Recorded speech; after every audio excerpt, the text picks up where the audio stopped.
사도행전 13장 말씀 볼까요? 사도행전을 통해 오늘날 성령께서 우리에게 주시는 말씀을 보고 있는데, 오늘은 좀 안디옥 교회를 보고자 합니다. 13장 1절부터 3절의 말씀 우리 한번 같이 한 목소리로 쭉 읽겠습니다. 안디옥 교회에 선지자들과 교사들이 있으니 곧 바나바와 니게르라 하는 시므온과 구레네 사람 루기오와 분봉만 헤롯의 젖동생 마나엔과 및 사울이라 주를 섬겨 금식할 때에 성령이 이르시되 내가 불러 시키는 일을 위하여 바나바와 사울을 따로 세우라 하시니 이에 금식하며 기도하고 두 사람에게 안수하여 보내니라. 아멘. 안디옥 교회. 영어로 이런 표현이 있습니다. Something about that church. Something about that church. 교회는 교회인데 something about, something, 무엇인가 다르다. 무엇인가 다르다. 하나님이 보실 때에 바로 이 교회다. 그런 모습이 안디옥 교회에 있습니다. 여러분, 이 사도행전은 초대교회 역사를 쭉 기록하고 있는 책인데요, 이 초대교회 역사가 지금까지는 예루살렘 중심으로 이루어지지 않았습니까? 근데 이 13장부터는 예루살렘을 건너뛰어 가지고 이 지중해, 로마 지중해 세계 전체로 이어지는 하나님의 사도행전의 역사가 우리 앞에 펼쳐집니다. 그러니까 13장부터 28장까지, 그러니까 이제 60% 이상이 지금까지 보았던 말씀, 어떻게 되나? 60% 이상이죠. 그렇죠? 60% 이상이 이제는 예루살렘을 넘어갔고 이방 땅에서 이루어지는, 그렇죠? 하나님의 새로운 역사를 우리에게 보여주시고 있습니다. 근데 여기에 중요한 역할을 했던, 중요한 역할이 아니라 센터 역할을 했던 교회가 안디옥 교회입니다. 근데 오늘날 예루살렘 교회와 안디옥 교회를 있는 그대로 우리가 비교를 한다면은 한 교회는 화려한 교회고 한 교회는 어쩌면 초라한 교회예요. 화려한 교회는 예루살렘 교회입니다. 예루살렘 교회 자원이 다 있었어요. 예루살렘 교회 12사도들이 다 있었습니다. 처음으로 성령 체험을 한 교회입니다. 모든 것을 갖고 있었던 교회인데 하나님은 예루살렘 교회를 사용하신 것이 아니라 안디옥 교회를 사용하셔서 이제부터 새로운 역사를 펼치시는데, 여러분 이제 13장부터 이제 말씀을 쭉 읽으시면은 이제 선교 여행이 이스라엘을 넘어갔고 이 지중해 로마 세계의 선교 여행이 이제 이루어지는 게 3차례 이루어지고 한 번 더 로마로 이제 잡혀가는 바울의 모습이 보이니까 4차례라고 볼 수 있는데, 적어도 3차 이루어지고 있는 선교 여행이 있는데, 그리고 그 선교 여행 때 일어났던 일들, 하나님께서 역사하신 일들, 교회들이 어떻게 세워졌던 일들, 이것이 이제 초대교회 기록인 사도행전의 60%가 돼요. 그리고 이 사도행전에서 나오는 이 초대교회들에게 사도들이 보내준 편지가 나머지 신약 성경이 됩니다. 고린도 교회에게 보낸 고린도전서, 후서, 갈라디 교회에게 보낸 갈라디아서, 이런 식으로. 그러니까 사도행전이 이 신약 성경을 이해하는데 전체 그림을 우리에게 보여주시는 것입니다. 그런데 센터 교회가 안디옥 교회예요. 자, 이걸 오늘 좀 보고 싶은 것입니다. 안디옥 교회에 도대체 뭐가 있었기에 하나님이 보시기엔 바로 이 교회다. 예루살렘 교회가 더 화려하고 더 자원이 많고 더 능력이 있는 것 같지만 성령님이 보실 때 내가 들었을 수 있는 교회는 안디옥 교회라고 왜 하신 것인가, 이것을 오늘 우리가 좀 보고 싶은 것입니다. 자, 안디옥 교회를 우리가 좀 제대로 배경적으로 이해하기 위해서는 오늘 13장을 우리가 보았지만 11장으로 가야 돼요. 11장 19절부터 제가 이제 말씀을 읽겠는데요, 여러분 성경 있으면 한번 펴보시고요. 사도행전 11장 19절에서 한 절씩 좀 읽어볼게요. 19절에 그때에 스데반의 일로 일어난 환란으로 말미암아 흩어진 자들이 베니게와 구브로와 안디옥까지 이르러 유대인에게만 말씀을 전하는데, 자, 지도를 보면서 설명을 해드릴게요. 이 지도를 보면은 여러분 오른편에 아랫부분에 예루살렘이 보이죠? 이스라엘입니다. 유다입니다. 예루살렘이 있는데 여기에서 처음으로 시작된 이제 초대교회, 이제 성령의 시대를 열면서 예수를 믿는 교회가 여기서 시작이 되는데, 우리가 이제 사도행전 7장에서 보았지만 박해가 시작이 되죠. 그러면서 교회 평신도 지도자 중에 한 사람이었던 스데반이 죽게 됩니다. 순교를 당하게 되죠. 그러면서 이제 교회가 흩어졌는데 흩어진 교인들이 거의 다 어디로 갔는가? 오늘 말씀을 보니까 11장 19절을 보니까 그들이 피니시아, 베니게로 갔다. 베니게는 이제 그 팔레스타인 위쪽으로 그 해양 쪽으로 있는 지역입니다. 그러니까 옛날에 그 해양 쪽으로 항구 도시들 중심으로 세워졌잖아요. 그쪽으로 쭉 이제 그 피니시아 이 해양 쪽으로 쭉 올라간 성도들의 그 이동을 볼 수가 있습니다. 그리고 오늘 말씀을 보니까 또한 구브로로 갔다. 여기 구브로 보면은 섬이죠. 그 왼쪽에 서쪽에 있는 섬인데 오늘날로 말하면 키프루스 섬이라고 굉장히 큰 섬입니다. 이쪽으로도 성도들이 많이 갔고 그리고 안디옥까지 가더라. 예루살렘에서 안디옥까지가 758km가 되더라고요. 꽤 긴 거리입니다. 자, 이곳으로 가서 19절에 보니까 그들이 유대인들에게만 말씀을 전했더라. 이것을 우리가 오해하지 않았으면 좋겠는데요. 지금 예루살렘에서 흩어진 사람들은 유대교 백그라운드를 갖고 있는 성도들입니다. 유대교인이었다가 이제 유대교에 가르치는 구약 성경에서 가르치는 모든 말씀이 모든 선지자들의 예언과 모든 율법의 가르침이 예수님을 가리키는 것이구나. 그러니까 유대교회의 완성이 예수님이라고 믿었던 사람들이 교인들이었죠. 그리스도인들이었죠. 그런데 유대교 배경을 가진 그리스도인들이었는데 그래서 그들이 흩어지면서 간 곳은 유대인들이 사는 곳이었습니다. 유대인들은 이미 한 1000년 전부터 세상에 흩어져 살기 시작했어요. 나라가 지배를 받으면서 아스리아라는 왕국, 그 다음에는 바벨론이라는 왕국, 그 다음에는 그 페르시아라는 그 왕국, 그리고 헬라 왕국에 점령을 당하면서 백성들이 그냥 온 세상에, 특별히 지중해 온 세상에 흩어져 살고 있었어요. 나라를 잃고. 그렇기 때문에 이미 유대인들은 여러 군데 흩어져 살고 있었기 때문에 그들이 미리 가서 세워놓은 유대인들이 모여 있는 곳에 갔던 것입니다.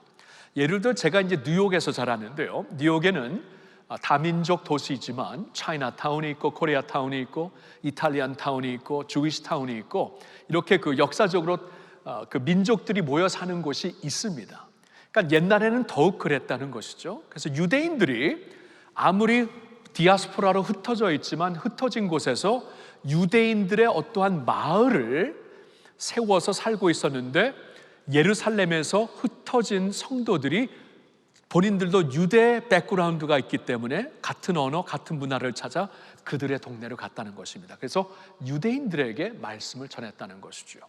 자, 이렇게 이제 시작이 되는데 이제 안디옥까지 가게 되었다. 그리고 그 다음 구절을 보니까 그런데 그 중에 구브로와 구레네 몇 사람이 안디옥에 이르러 헬라인에게도 말하여 주 예수를 전파하니. 자, 여기서 말하는 헬라인들은 비유대인들을 가리켜서 사용하는 종합적인 말입니다. 이제 유다 문화권에 여기 있는 이 세계가 지중해 세계가 그 헬라 문화권에 있었기 때문에 이스라엘 유대 백성들이 아닌 사람들을 가리켜서 총체적으로 헬라인이라고 불렀던 것이에요. 그러니까 지금까지는 흩어진 성도들이 유대인들을 찾아가서 복음을 전했는데 갑자기 구브로 섬에서 그리고 구레네는 지금 밑에 쪽 왼쪽에 있죠. 오늘날로 보면 북아프리카 리비아가 됩니다. 그쪽에서 찾아간 성도들이 이방인들에게 헬라인들에게 복음을 전하기 시작했다. 이것을 어떻게 우리가 이해할 수 있냐면은 그러면 이때 헬라인들에게 찾아가서 복음을 전한 사람들은 유대교 혈통이 없는 사람들입니다. 그러니까 그들은 분명히 예수를 믿었지만 무슨 일이 있었냐 하면은 그들이 이제 흩어진 유대 디아스포라를 보면서 이미 수백 년 전부터 이제 유대인들이 믿고 있는 하나님을 이렇게 관찰하면서 저 종교를 갖고 싶다, 저 신앙을 갖고 싶다 하면서 유대교로 개종한 사람들이 있었습니다. 개종한 사람들이 이제 여러 군데 주위시 디아스포라와 함께 살다가 그들이 사도행전 2장을 보면은 명절에 6월절 명절에 예루살렘에 다 모였을 때 무슨 일이 있었죠? 그때 성령이 임하시죠. 성령이 임하셨을 때 사도들이 성령을 받고 여러 나라의 방언으로 예수를 전하기 시작하죠. 그렇죠? 우리가 2장에서 보지 않았습니까? 그때 여러 각국에서 모인 사람들이 깜짝 놀라죠. 어떻게 이 사람들이 우리나라 언어를 저렇게 유창하게 잘하냐? 너무나 깜짝 놀랐는데, 그때 이제 베드로가 일어나서 우리는 성령의 힘으로 이렇게 여러분들이 알아들을 수 있는 방언으로 말씀을 전하는 것이다. 그래서 그때에 유대교에 개종했던, 원래 이스라엘의 혈통이 없었던 유대교 사람들이 그때 예루살렘에 와서 예수님을 믿게 된 것이에요.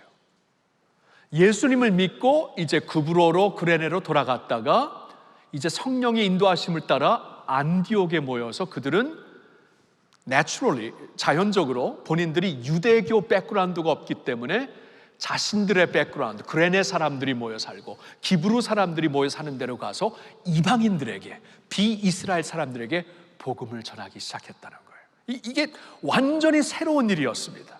그러니까 지금까지는 유대교 중심으로 예수를 믿었어요. 그러니까 예수님의 12 제자들도 유대인들이었는데 유대교 전통에서 살고 있다가 구약 성경을 통해 예수님을 발견했는데, 지금 이 헬라인들은 구약 성경을 모르거든요. 그 율법도 모르고 예언서도 모르는데 갑자기 예수에 대한 복음을 듣고 예수를 믿기 시작한 거예요. 지금은 이것이 보편화되었지만 우리도 뭐 유대교 들어갔다 예수님 믿은 게 아니잖아요. 예수님을 믿은 후에 구약의 유대교를 알게 됐고, 그렇죠? 지금은 보편화되었지만 지금 이 사도행전 13장이 쓰여지기 전까지는 유대교를 거치지 않고 예수를 믿는 법이 없었어요. 그러니까 이 일이 일어났을 때는 표준이 완전히 깨진 것입니다. 표준이 깨졌어요. 오늘날 코로나로 인해 표준이 깨지고 있죠. New Normal 시대로 가고 있다는데 지금 표준이 깨져버린 것입니다. 그래서 깜짝 놀랐어요. 예루살렘에 있는 21절에 보니까 주의 손이 그들과 함께 하심에 수많은 사람들이, 이방인들과 유대인들이 안디옥에서 죽게 돌아오는 일이 있었고, 22절에 보니까 예루살렘 교회가 이 사람들의 소문을 듣고 바나바를 안디옥까지 보냅니다. 그러니까 이럴 리가 없는데 어찌된 일인가 바나바는 예루살렘 교회에 존경받는 평신도 지도자였는데 그를 보내갖고 한번 조사 좀 해보라 하고 바나바를 보냈던 것입니다. 안디옥으로. 그래서 바나바가 안디옥에 이르러가지고 보게 된 것이 이게 무슨 일인가 하고 갔는데 23절에 그가 이르러 하나님의 은혜를 보고 기뻐하여 모든 사람에게 굳건한 마음으로 주와 함께 머물러 있으라 권하니. 그러니까 바나바가 가서 보니까 이게 진짜 믿음의 사람들이에요. 그냥 엉터리로 믿는 게 아니라 이 사람들이 이 구약 성경, 이 유대교의 전통을 알지 못하면서 예수를 믿게 되었는데 이게 가짜가 아닌가 하고 보냈는데 이거 진짜였어요. 하나님의 은혜가 가득한 것이었습니다. 그래서 이 바나바는 너무 기뻐갖고 그들에게 이 믿음이 진짜 믿음이니까 믿음 안에 굳건히 서십시오 하고 권면했던 것입니다. 그리고 바나바가 한 것이 무엇인가? 25절에 보니까 바나바가 사울을 찾으러 다소에 가서. 자, 사울이 누구죠? 9장에 보면은 우리가 지난주에 보았지만 사울은 한때 앞장서서 예수 믿는 자들을 핍박하는 자였습니다. 예수님의 교회를 막 그냥 물리치고 믿는 자들을 잡아갖고 옥에 가두고 죽이려는 사람이었는데 다메섹 도로에서 드라마틱하게 살아계신 예수님을 만나게 되죠. 믿게 되죠. 그렇죠? 이 사울이에요. 나중에 이제 바울이 되는데 바나바가 이 사울을 찾으러 갑니다. 다소로. 다소라는 것이 조금 더 안디옥에서 서북 쪽에 있는데 그쪽으로 찾아가서 사울을 데리고 옵니다. 그 이유는 분명해요. 하나님이 사울을 부르셨을 때 내가 너를 이방인들을 위해 나의 종으로 세운다라고 말씀을 하신 것을 바나바가 들었거든요. 사울을 막 인도하면서 들었기 때문에 이 이방인들이 지금 예수 믿고 막 역사하는 것을 보고 그때가 생각이 나 사울을 불러가지고 안디옥으로 온 것입니다. 안디옥으로 와가지고 만남에 26절에 보니까 안디옥에 데리고 와서 둘이 교회에 1년간 모여 안디옥 교회에 1년간 있으면서 큰 무리를 가르쳤고 제자들이 안디옥에서 비로소 그리스도인이라 일컬음을 받게 되었더라. 그때 처음으로 이 사람들을 크리스천이라고 불러야 되겠구나 하고 사람들이 이렇게 명칭을 달아주었다는 거예요. 그러니까 지금까지는 유대교의 한 파로, 유대 교회에서 특별히 예수를 메시아로 믿는 그러한 사람들로 예수 따르는 사람들을 알았는데, 이제부터는 유대교를 거치지 않고 직접 예수를 믿는 사람들이 많이 있기 때문에 사람들이 보고 이걸 어떻게 부르나? 그럼 그 사람들을 그냥 크리스천이라고 부르자. 조금 서민적으로 표현한다면 예수쟁이라고 부르자. 그리스도쟁이라고 이렇게 부르면서 크리스천이라는 이름이 그때부터 주어진 것입니다. 자, 이게 오늘의 백그라운드예요. 이게 오늘의 백그라운드. 그리고 오늘 제가 이제 말씀을 준비하면서 조금 더 리서치를 해보니까 그 당시 안디옥이라는 도시는 굉장히 중요한 도시였습니다.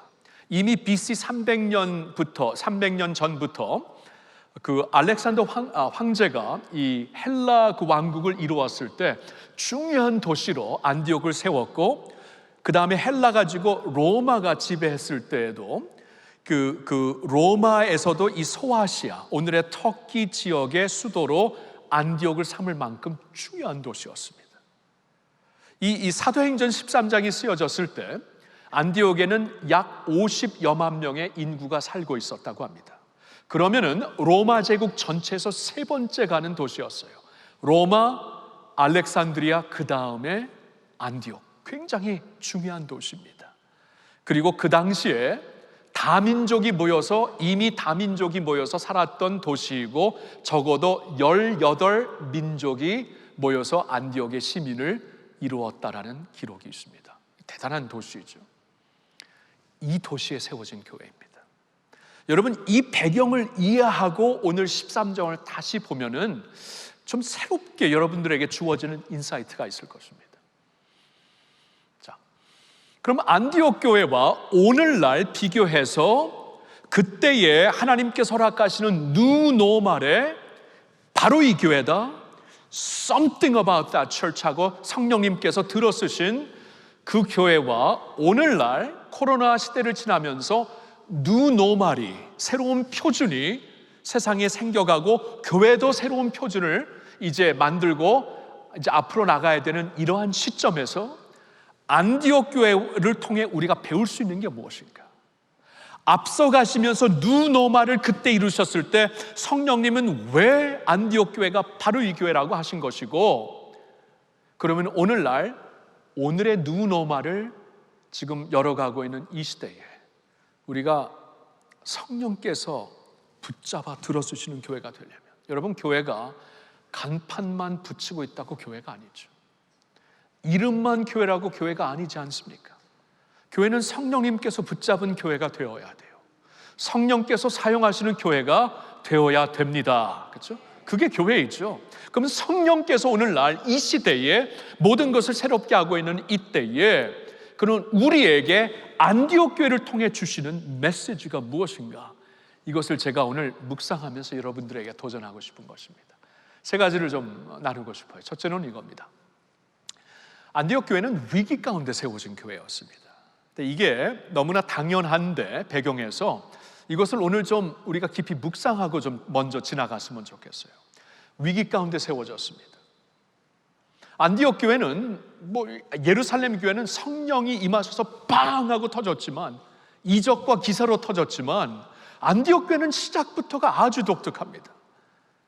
시작부터 이 교인들이 누가 모였냐면 위기 가운데 피난민들이, 오늘날로 말하면 난민들이 세운 교회예요. 여러분, 난민이 되었다는 것은 위기에 처했다는 것입니다. 내게 익숙해진 안전지대에서 이제 벗어났다는 것이에요.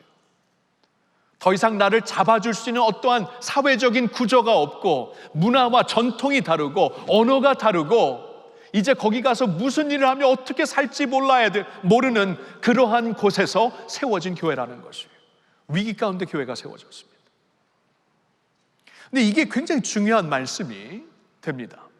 왜냐하면 우리에게 위기는 하나님의 기회가 되십니다. 하나님의 기회가 됩니다. 자, 위기라는 문자도 위험, 기회, 그렇죠? 그래서 이 위기도 위험이 분명히 있지만 새로운 기회가 하나님께로부터 우리가 받을 수 있다는 이미 그러한 문자예요. 그런 의미를 갖고 있는 언어입니다.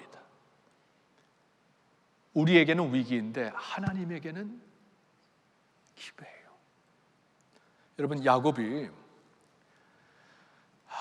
위기 가운데 거하면서 아들들 앞에서 주저앉았을 때가 있죠. 왜냐하면 지금 막 먹고 살기가 힘들어갖고 가뭄 중에 남아있는 아들들, 이미 한 아들은 잃게 되었고 오래전에 남은 아들들을 이제 아직도 곡식이 많다는 애굽에 보냈는데, 애굽에서 총리가 갑자기 너희들은 스파이라고 막 지적을 하면서 그 형제 중에 한 사람을 인질로 잡습니다. 그리고 그들의 말을 들어보니까 막내에서 두 번째는 이미 아버지 아들 중에 이미 잃게 되었고 막내는 아직도 살고 있습니다. 이제 그 말을 듣고, 그러면 그래? 그러면 막내를 안 데리고 왔지, 내가 인질로 이 한 형제를 잡을 테니까 막내 데리고 와, 이런 말을 듣고 다시 보냈거든요.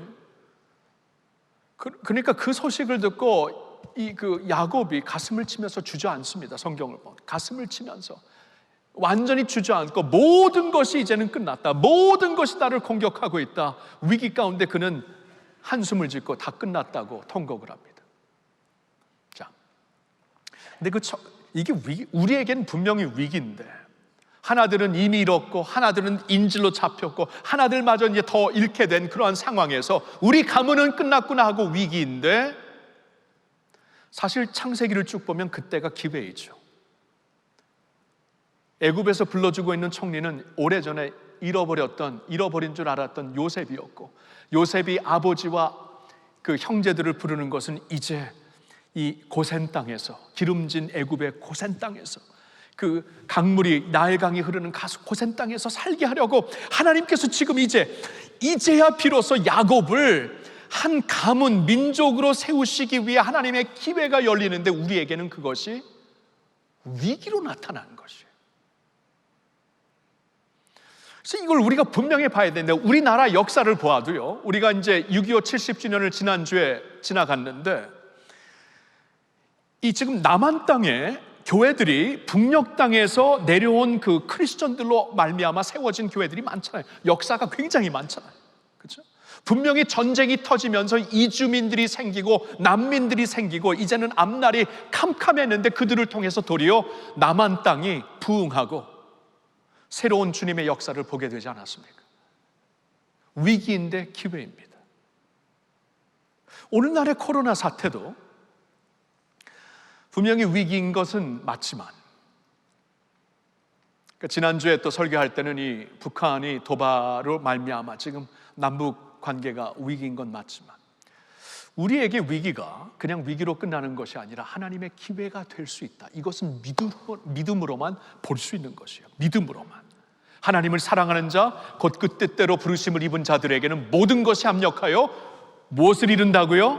선을 이룹니다. 그러니까 위기가 기회가 된다는 것이, 하나님을 사랑하면은, 하나님을 사랑하는 자, 곧 그 뜻대로 부르심을 입은 자들에게는 오늘의 아픔이, 오늘의 두려움이, 오늘의 어떠한 꼬인 일들이, 코로나로 인해 막힌 일들이, 코로나로 인해 우리가 지금 교회로서 계획했던 사역들을 할 수 없는 이러한 상황이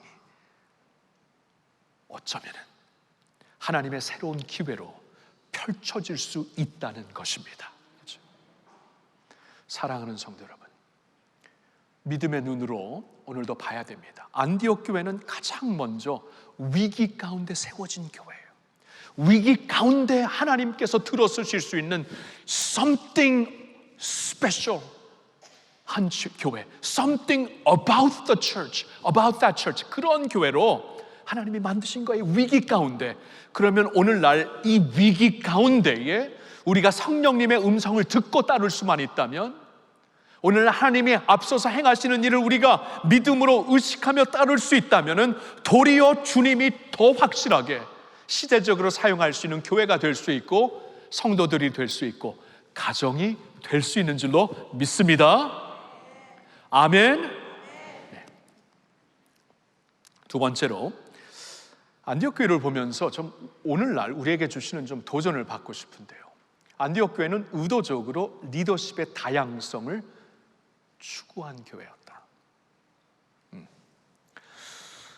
여기서 이제 이렇게 밑줄을 긋고 싶은 것은 의도적입니다. 의도적으로 리더십의 다양성을 추구한 교회였다. 여러분, 오늘 이 13장에서 본격적으로 안디옥 교회에 대해 우리에게 설명을 해주시고 있는데요. 여기서 가장 먼저 보여주시고 있는, 성령께서 조명해 주시고 있는 그 모습이 이 안디옥 교회의 리더십입니다. 이 안디옥 교회 리더십이 대단해요. 여러분, 지금까지는 하나님께서 이스라엘 중심으로 하나님의 나라를 펼치셨고, 이스라엘 중심으로 갔다는 것은 이제 다윗의 혈통을 통해 왕들, 아론의 혈통을 통해 제사장들을 세우셨다는 말씀입니다. 그리고 구약에서 신약으로 건너오는 과도기 가운데서도 예수님의 12 제자들은 100% 다 유대인들이었어요. 모든 리더십이 같은 문화권에, 같은 어떠한 그 배경과 어떠한 신앙권에 있었던 사람들입니다. 근데 안디옥 교회는 이제 오늘 말씀을 보시겠지만 굉장히 다양성을 의도적으로 추구한 교회입니다. 한번 보세요. 13장에 오니까 누가 나오냐 하면은 제일 먼저 5명의 리더들이 우리에게 보여주고 있는데, 바나바가 있죠. 그리고 가장 마지막엔 사울이 있죠. 바나바와 사울은 유대인들입니다. 이스라엘의 혈통을 갖고 있는 100% 갖고 있는 유대인들입니다. 근데 나머지 3명은 아니에요. 그 중에 네 번째로 나오는 헤롯 왕의 젖동생 마나엔을 한번 생각해 보세요. 헤롯 왕은 그 당시에 100% 유대인이 아니었기 때문에 유대인들이 그렇게 싫어했던 것이에요. 근데 헤롯 왕의 젖동생이었기 때문에 그도 역시 100% 유대인의 혈통을 갖고 있는 자가 아니었습니다. 그리고 헤롯 왕 가문에 속한 자였기 때문에 그 당시에 가장 부귀 영화를 누리며, 그리고 가장 최고의 학문을 누리고 있는 그러한 사람이었어요. 그러한 마나엔이 있고 영 다른 사회적인 백그라운드에, 그리고 전통적인 백그라운드를 갖고 있는 사람이었고, 그 다음에 세 번째로 나오는 사람 보세요.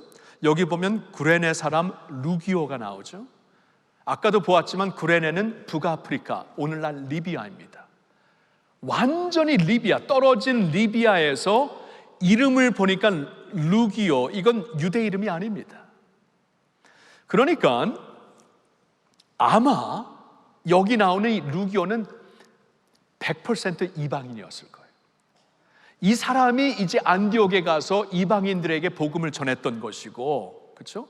완전히 떨어져 있는 북아프리카의 지역에 이름도 유대와 전혀 상관이 없는 이름을 갖고 있는 루기오, 루시우스라는 그 라틴어 이름을 보았을 때 이 사람은 분명히 100% 이방인, 그러니까 비이스라엘인이었다는 것입니다. 그 사람이 5명의 리더 중에 한 사람이었고, 또 한 사람은 여기 두 번째로 나온 사람인데 니게르라 하는 시므온이었다. 자, 니게르라는 단어는 라틴어로 검다는 뜻입니다. 흑인이에요. 아프리카인입니다. 지금도 그렇지만 그 당시에도 많이 노예들로 사용되었고, 이렇게 잡혀갖고 많은 차별을 받은 이 니게르라고 불리우는 시므온이 5명 중에 한 사람이었어요. 완전히 색깔이 다르고 배경이 다르고 그 전통이 다르고, 사회적으로도 그 왕의 가문에 있었던 사람과 이 완전히 무시당하는, 어쩌면 노예였을지도 모르는 그 시므온과 얼마나 차이가 납니까? 근데 이러한 다양성은 의도적인 마음을 갖고 있지 않고는 불가능합니다. 여러분, 어느 단체 가보세요. 어느 단체, 어느 나라, 어느 공동체 가보아도 리더십의 배경이 비슷합니다. 왜냐하면 비슷해야 마음이 같아요. 언어도 같고 배경도 같고 자라난 그 역사도 같기 때문에 이 패션도, 열정도 같고, 거의 다 그런 사람들이 모여갖고 공동체를 이루고 리더십을 이루는데, 그렇기 때문에 안디옥 교회라고 해서 다를 바가 없어요. 그들 중에서도 서로 언어가 통하고 마음이 통한 사람들과 리더십을 분명히 구성하기를 원했을 텐데, 왠지 성령님의 지시가 있었던 것 같아. 지금은 새로운 때다. 하나님의 마음을 새롭게 자각한 것 같아. 그래서 그때 그들은 의도적으로, 언어가 다르고 배경이 다르기 때문에 이것은 의도적으로 브레이크할 수밖에 없습니다. 의도적으로 이 배경에서 한 리더를, 이 배경에서 한 리더를, 저 배경에서 한 리더를 세워갖고, 이건 하나님의 작품의 리더십입니다. 오늘날 오늘날 CEO 스쿨을 가보면 이런 리더십 절대 하지 말라 그래요. 서로 마음이 다르고 소통이 안 되는데 무슨 리더십? 효과적으로 보면 빵점입니다. 근데 하나님이 보시기엔 이거예요. 지금 하나님께서 새로운 시대에 새로운 역사를 이루시기 위해 이 리더십이 반드시 필요했던 것입니다. 여러분, 리더십의 역할은 굉장히 중요합니다. 이게 나라가 되었던 공동체가 되었던 단체가 되었던 리더십이 방향을 정합니다. 리더십이 의사결정을 하고요. 리더십이 또한 우선순위를 전하고 우선순위에 따라 자원을 그쪽으로 연결시킵니다. 리더십의 역할이 굉장히 중요해요. 근데 하나님이 보시기에는 지금 이때에 온 세상을 향해, 이방 나라들을 향해 하나님의 나라가 펼쳐지고 있을 때에 각 지역과 배경과 역사를 가진 사람들이 모여야 그들이 갖고 있는 아픔을 통해, 열정을 통해, 확신을 통해, 지식을 통해 하나님께서 새롭게 역사하신다는 것입니다. 이게 안디옥 교회예요. 그래서 예루살렘 교회에게 세계 선교를 맡기시지 않고 하나님의 본격적인 사도행전 역사인 세계 선교를 안디옥 교회에게 맡긴 것입니다. 자, 이게 오늘날 모델이 돼야 돼요. 하나님의 뉴 노멀을 지금 맞이하고 있는 이때에 주님의 교회가 지금까지 또 우리가 나름대로 다양성을 추구했던 것 같아요. 우리 교회를 봤어도 사회적으로, 배경적으로는 다양성이 있지만 이제는 좀 더 과격하게 다양성을 추구할 때가 오지 않았는가. 이번에 임직이 끝났습니다. 투표 과정이 끝났고요. 저는 하나님께서, 모든 교회 인사는 하나님께서 궁극적으로 하신다고 믿어요. 그래서 이번에도 이렇게 임직을 통해 세워진 분들을 보면서 하나님께 감사를 드리고 하나님이 하셨다고 보고 있습니다. 자, 그런데 이제 이번에 임직을 지나갔고 이제 다음의 임직은 포스트 코로나 뉴 노멀의 임직 과정이 될 것입니다. 그때 우리가 이 뉴 노멀을 맞이하면서 교회로서 적어도 우리가 사람의 마음대로 우겨 살 수는 없겠지만 적어도 하나님이 지금 우리에게 주시는 시대적인 사명, 역사적인 사명을 연결시켜서 우리가 한번 리더십을 새롭게 과감하게 생각해 볼 때가 오지 않았는가. 예를 들어서 오늘날 우리가 빼놓을 수 없는 시대적인 사역, 역사적인 사명 가운데 우리 북한이 있습니다. 북한 선교가 있어요. 이건 우리 한국인들이 맡아서 감당해야 되는 시대적인 사명입니다. 다른 나라가 할 수 없어요. 우리가 해야 됩니다. 우리가. 그리고 하나님께서 이미 이 통일을 앞당겨서 탈북민들을 보내주시고 이 통일민들이 우리 교회에 와서 한 지체가 되게 하셨잖아요. 지금 성령께서 이렇게 역사를 하시고 있고 이제 코로나 시대를 지나면서 이제 더 시대적인 감각을 가지고 우리가 이제 이 복음 통일을 위하여, 한반도의 복음 통일, 평화 통일을 위하여 우리가 좀 더 과감하게 나아가는 교회가 되기 위해서 무엇이 바뀌어야 되는가, 이런 생각을 해봐요. 지금 전에 이런 생각을 해본 적이 없지만 이번에 안디옥 교회를, 이번에 이 코로나 사태를 지나면서 안디옥 교회를 생각하면서 이런 생각을 하게 되었어요.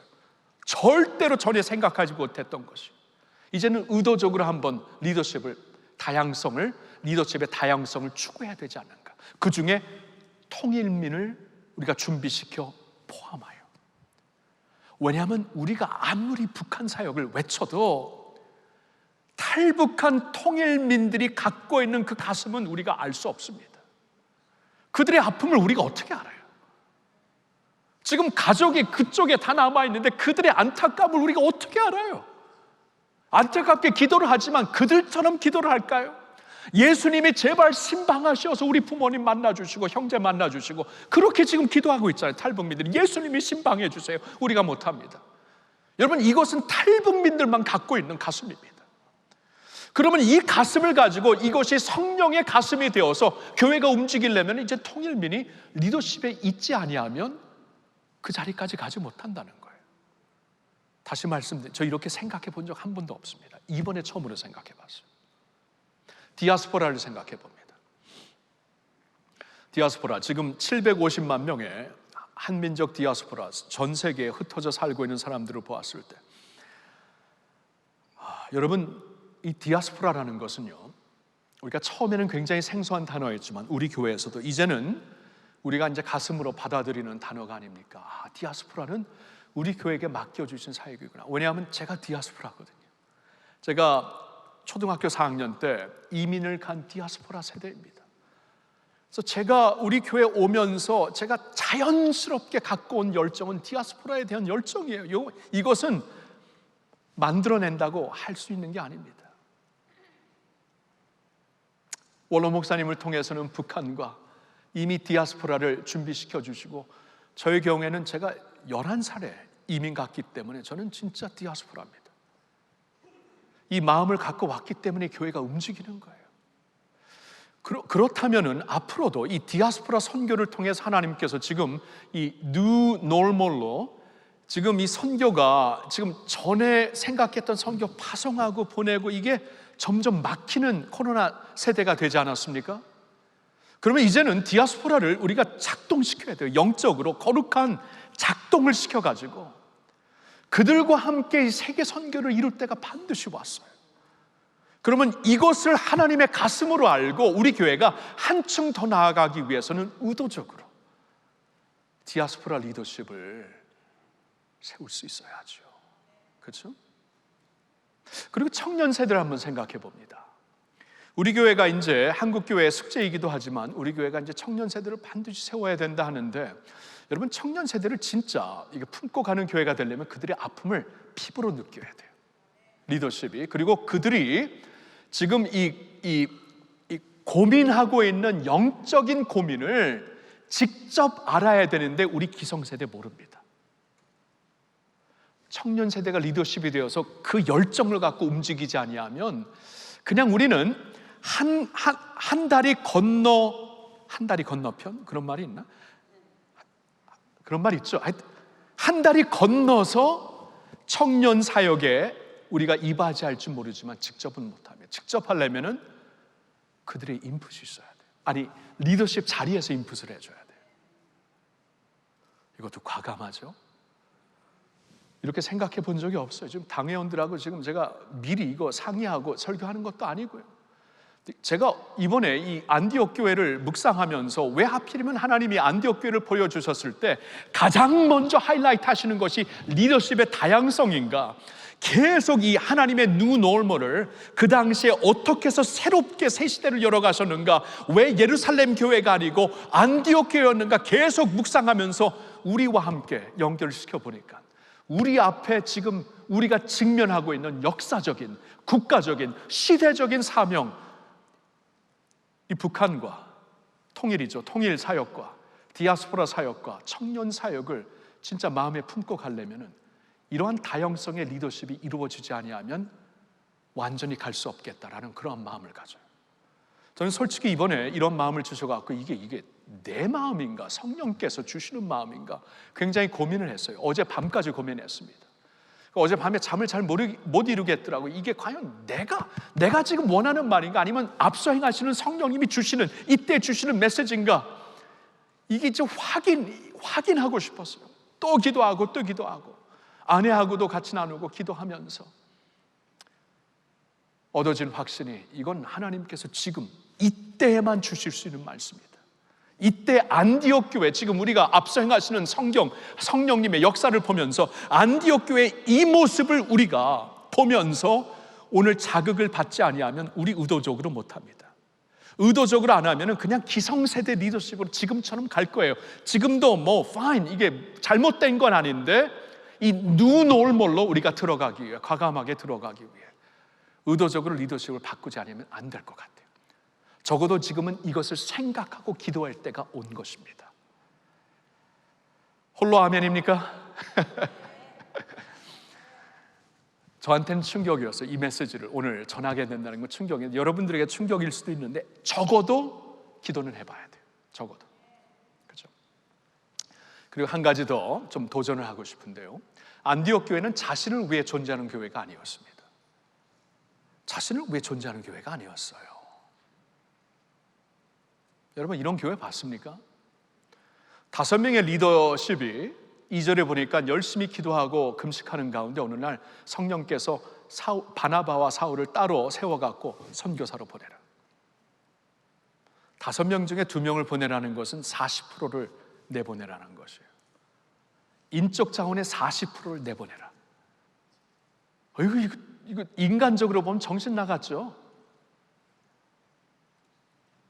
아니 아무리 이 세상에서 뭐 주님의 나라를 위해 헌신하는 교회라고 할지라도 먼저 이 팔이 안으로 굽지 않습니까? 먼저 나를 챙기고 우리를 챙기고 우리 공동체를 먼저 세우려는 것은 당연한 것이고 어쩌면 자연스러운 것이에요. 근데 이 안디옥 교회가 뭐가 달랐냐 하면은 자신을 위해 존재하는 교회가 아니었어요. 리더십의 40%를 과감하게 급진적으로 순종하며 내보내고, 그것도 보통 2명이 아니었죠.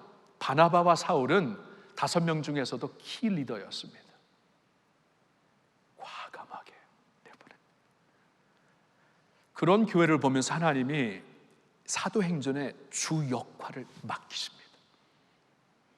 선교여행을 갈 때마다 기점이 여기에 안디옥 교회예요. 여기서 런칭이 돼요. 그리고 돌아올 때도 다시 이쪽으로 돌아와서 재충전하고 다시 예배를 드리고 여기가 센터가 되더라고요. 놀라워요, 놀라워. 근데 이 교회는 철저하게 자신을 위해 존재하는 교회가 아니었습니다.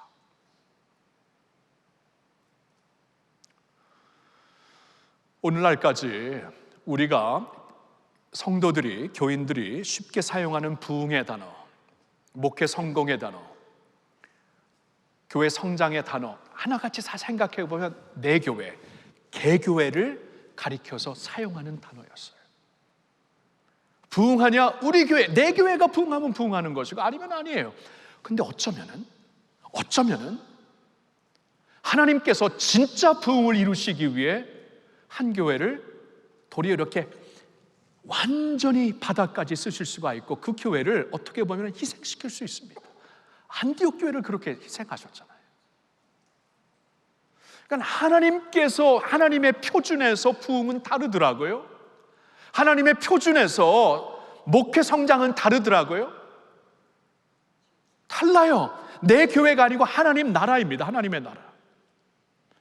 그래서 어쩌면은 예루살렘 교회가 너무나 그 안에서 부흥하고 그 안전 지역 안에서 하나님의 역사가 있으니까 하나님께서 강권적으로 그들을 흩으셨는지 모르겠어요. 핍박의 바람을 주셔가지고 하나님의 나라를 위해 기여하는 교회가 되어라.